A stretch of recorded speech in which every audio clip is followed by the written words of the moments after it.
Hello दोस्तों, आज हम बात करेंगे क्लास 10th का जो मैथ का मॉडल पेपर है उसका जो खंड ए है उसके बारे में। यानी खंड ए में जो वस्तुनिष्ठ प्रश्न दिए हुए हैं उसको हम आज देखेंगे। तो एक बार फिर से आपका स्वागत है आपके अपने चैनल जहांगीर क्लासेज में। तो शुरू करते हैं। पहला प्रश्न क्या है? प्रीमिय संख्या दी गई है, यानी 129/2 की पावर 5 गुणा 5 की पावर 7 गुणा 5 की पावर 7 का दशमलव प्रसार पूछा है। यानी जो क्वेश्चन दिया गया है उसका दशमलव प्रसार है वो कैसा हो, यानी जो एक प्रीमिय संख्या दी गई है इसका दशमलव प्रसार शांत है या अशांत है। तो हम बात करेंगे इसके दशमलव प्रसार की। तो शांत दशमलव प्रसार उसी संख्या का होगा जिसको हम 2 की पावर n गुणा 5 की पावर m में लिख सकते हैं। यानी कोई भी संख्या को 2 की पावर n गुणा 5 की पावर m में अगर हम उस संख्या को लिख सकते हैं तो वह क्या एक शांत प्रकार की प्रीमिय संख्या है। यानी अगर 2 की पावर n गुणा 5 की पावर m में उस संख्या को नहीं लिख सकते तो वह क्या है एक अशांत प्रकार की प्रीमिय संख्या है। इसको क्या हम 2 की पावर n और 5 की पावर m में हम लिख सकते हैं, तो यह एक शांत प्रकार की प्रीमिय संख्या है।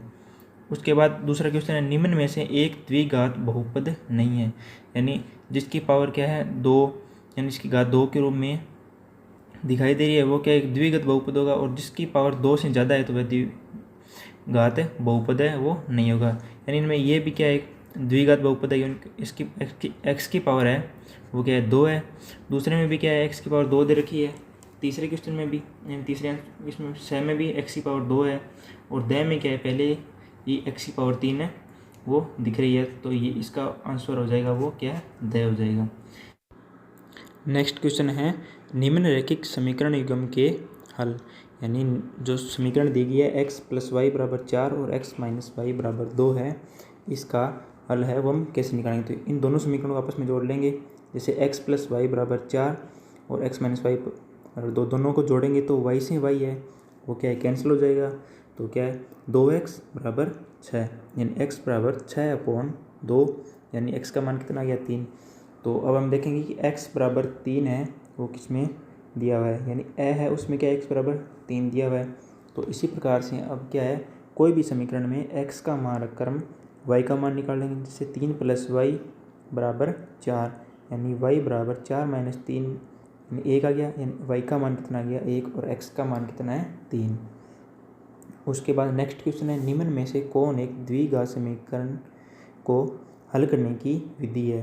तो यानी द्विघात समीकरण है उसको हल करने की विधि है वो कौन कौन सी है। तो द्विघात समीकरण को क्या है गुणनखंड विधि के द्वारा भी हल कर सकते हैं, और पूर्ण वर्ग विधि है उसके द्वारा भी इसको क्या है हम हल कर सकते हैं। फिर है द्विघात सूत्र, उसके द्वारा भी द्विघात समीकरण को हल कर सकते हैं। यानी जो लास्ट ऑप्शन है द है वो क्या है इसका आंसर, यानी इन तीनों के द्वारा ही हम इसको हल कर सकते हैं। फिर है समांतर श्रेणी दी गई है उसका प्रथम पद और सार्व अंतर पूछा है। तो कोई भी समांतर श्रेणी दी गई है तो उसका जो पहला होता है पॉइंट से पहला वो क्या होता है उसका प्रथम पद, यानी इस समांतर श्रेणी का प्रथम पद है वो कितना है 4 है। और उसके बाद सार्व अंतर पूछा है तो सार्व अंतर होता है b - a, यानी द्वितीय पद माइनस प्रथम पद। यानी इस संख्या का कोई भी समांतर श्रेणी दी गई है उसका द्वितीय पद में से प्रथम पद को घटाएंगे तो क्या आ जाएगा सार्व अंतर, यानी 10 - 4 = 6, यानी इसका जो बी है वो इसका आंसर हो जाएगा। फिर नेक्स्ट क्वेश्चन है, 3.5 सेंटीमीटर त्रिज्या वाले वृत्त का व्यास, यानी आर है वो कितनी दी हुई है 3.5 सेंटीमीटर, और इसका व्यास क्या हो जाएगा 2 गुणा आर, यानी 2 गुणा त्रिज्या। तो 2 गुणा 3.5 कितना हो गया 7, और इसका आंसर है वो क्या है ब, यानी 7 सेंटीमीटर। फिर उसके बाद नेक्स्ट क्वेश्चन है, बिंदु -3,5 कौन से चतुर्थांश में। नेक्स्ट क्वेश्चन है, बिंदु -3,5 है वो कौन से चतुर्थांश में है।